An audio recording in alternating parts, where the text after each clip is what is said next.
जय लहुजीवाले हिंदू धर्माचे गुलाम कसे? काय?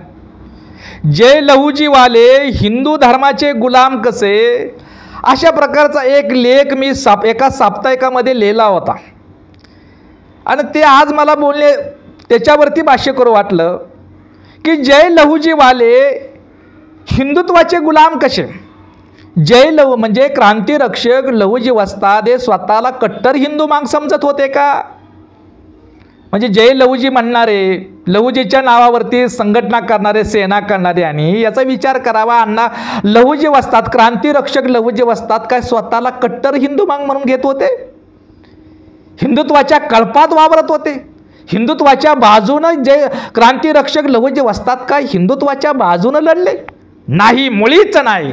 तर क्रांतिरक्षक लहुजी वस्ताद ही हिंदुत्वाच्या विरोधात लढलेले आहे, हिंदू धर्म व्यवस्थेच्या विरोधात लढलेले आहे. हिंदू धर्म व्यवस्थेच्या विरोधात राष्ट्रपिता महात्मा ज्योतिबा फुले यांच्या सामाजिक परिवर्तन चळवळीला फार मोठं योगदान आणि रक्षण करण्याचं काम क्रांतिरक्षक लहुजी वस्तादांनी केलेलं आहे.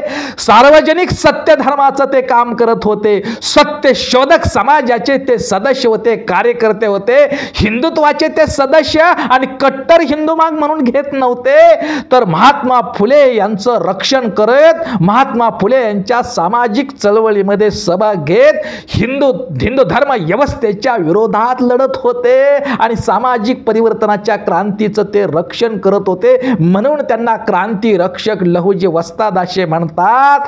आणि मुक्ता त्यांची पुतणी मुक्ता साळवे यांनी आम्ही धर्म नसणारी माणसं, हिंदू आमचा धर्म नाही, आणि महारा मांगाच्या दुःखावरती भाष्य केलं, निबंध केलेला, आम्ही धर्म नसणारी माणसं, हिंदू आमचा धर्म नाही.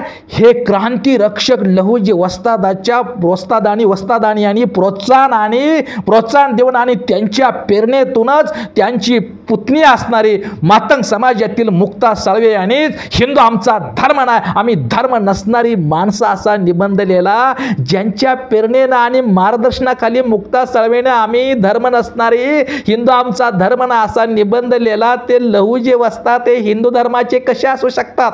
आणि खबरदार क्रांती रक्षक लहुजी वस्तादांचा हिंदू धर्म व्यवस्थेच्या, हिंदू धर्माच्या कळपात क्रांती रक्षक लहुजी वस्तादांचा गैरवापर कराल तर मातंग समाज, परिवर्तनवादी मातंग समाज आता सहन ते करणार नाही. आणि म्हणूनच मला असं वाटतं जय लहुजी, आपण जय लहुजी बोलता ठीक आहे, जय लहुजी हे हिंदू धर्माचे गुलाम कसे? आणि हिंदू धर्माच्या कळपात, हिंदू धर्माच्या गुलामीत राहणारा आणि स्वतःला कट्टर हिंदू माग म्हणून घेणारा लहुजी वस्तादांचं वारसदार असू शकत नाही. हिंदू धर्माच्या गुलामीत राहणाऱ्यांना क्रांतिरक्षक लहुजी वस्तादांचं नाव घेण्याचा नैतिक अधिकार अजिबात नाही. म्हणूनच जय लहुजीवाले हिंदू धर्माचे गुलाम कसे.